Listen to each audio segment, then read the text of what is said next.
Hello bachcho, let's say question an object is moving in xy plane and its position time graph as shown. आगे मैं select the correct statements. तो बच्चों xt graph दे रखा है और second yt दे रखा है. An object moving in xy plane, position time graph are shown. Select the correct statement. तो देखो xt कर्व दे रखा है, पोजिशन टाइम कर्व क्या दे रखा है बच्चों, xt एंड yt बोथ आ गया है position time curve. Motion in a plane है, position time curve, position time curve है. तो पोजिशन टाइम कर्व में क्या होता है चलो अगर अपन देखें हैं तो दैट इज स्लोप जो होता है वो वेलोसिटी को रिप्रेजेंट करता है. स्लोप इसको रिप्रेजेंट करता है, वेलोसिटी को रिप्रेजेंट करता है. तो ये देखें, ये तो पैराबोला आ रहा है आपका, ये कैसा आ रहा है आपका पैराबोला ऐसे, और ये कैसा आ रहा है स्ट्रेट लाइन. ये बता रहा है स्ट्रेट लाइन yt. यहाँ देखो ये स्ट्रेट लाइन क्या बता रहा है, ये कर्व बता रहा है. यहाँ स्ट्रेट लाइन जो है वो ये बता रहा है कि इसकी स्पीड कांस्टेंट है हमेशा. स्पीड क्या है, यानी कि y डायरेक्शन में स्पीड कांस्टेंट है. y direction having speed constant, having speed constant. ठीक है. और यहाँ पर क्या दिखा रहा है देखो, अगर हम xt कर्व है और इसको बनते हो पहले स्पीड घट रही है, घट के जीरो आ रही है, फिर नेगेटिव में बढ़ रही है. यहाँ क्या हो रहा है स्पीड वेलोसिटी क्या हो रही है, first decreasing becomes zero then increasing negative, increasing negative के अंदर स्लोप नेगेटिव हो रहा है. अब ऑप्शन पढ़ लेते हैं. अच्छा, और पैराबोला ग्राफ है ये xt ग्राफ जो है वो कैसा है, xt ग्राफ इज पैराबोला. और जब पैराबोला आता है तो हमारा एक्सेलरेशन क्या होता है कांस्टेंट, ये हमें मालूम है. अब पढ़ लेते हैं सारी चीजें ऑप्शंस.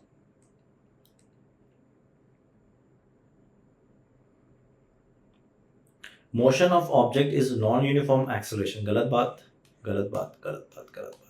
अच्छा, ये y डायरेक्शन के अंदर स्पीड कांस्टेंट है तो उसका एक्सेलरेशन जीरो, ये हमें मालूम है. x coordinate is continuously increasing, बिल्कुल सही बात है. x कोऑर्डिनेट जो है वो कंटिन्यूअसली इंक्रीज नहीं कर रहा. देखो यहाँ पे पहले बढ़ रहा है, बढ़ के मैक्सिमम हुआ, फिर घट रहा है, घट के क्या हो गया जीरो हो गया. ये भी गलत हो गया, wrong. Speed is maximum at t naught. तो देखो बच्चों स्पीड, अब यहाँ पर स्पीड को हम कैसे बताएंगे, स्पीड हम बताएंगे अब यहाँ पर speed is at any time root of velocity of x का square plus velocity of y का स्क्वायर. तो स्पीड वो बोल रहा है मैक्सिमम होगी कहां पर, टॉप पर. गलत है, क्योंकि यहां पर vx जीरो हो जाएगा. अगर vx जीरो हो गया, vy तो कांस्टेंट है, तो स्पीड यहां पर मिनिमम होगी. स्पीड इज मिनिमम, स्पीड क्या होगी मिनिमम. गलत है ये. At time t naught velocity and acceleration are perpendicular.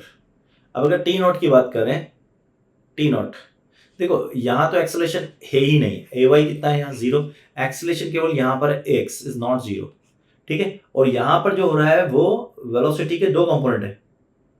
एक आपका अगर देखें यहां पर अगर देखें एक्सेलरेशन कैसा लग रहा है, क्योंकि रिटार्ड हो रहा है, यहां रिटार्ड हो रहा है एक्सेलरेशन. तो केवल और केवल अगर हम देखें इस चीज को, टी नॉट पर velocity and acceleration are perpendicular. बिल्कुल सही बात है, क्योंकि एक्सेलरेशन जो है हमारा वो कैसा है, अगर यहां देखें एक्स कैसा है नेगेटिव एक्स डायरेक्शन के अंदर.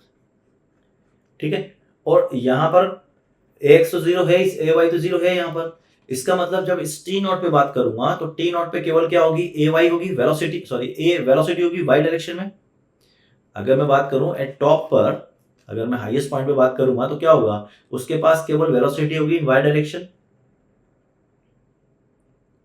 तो एट टॉप यानी कि at t equal to t naught we will be v y and a is minus of ax. So दोनों परपेंडिकुलर होंगे, तो लास्ट वाला ऑप्शन हमारा करेक्ट है बच्चा लोग. So right answer of the question is what, fourth. Best of luck.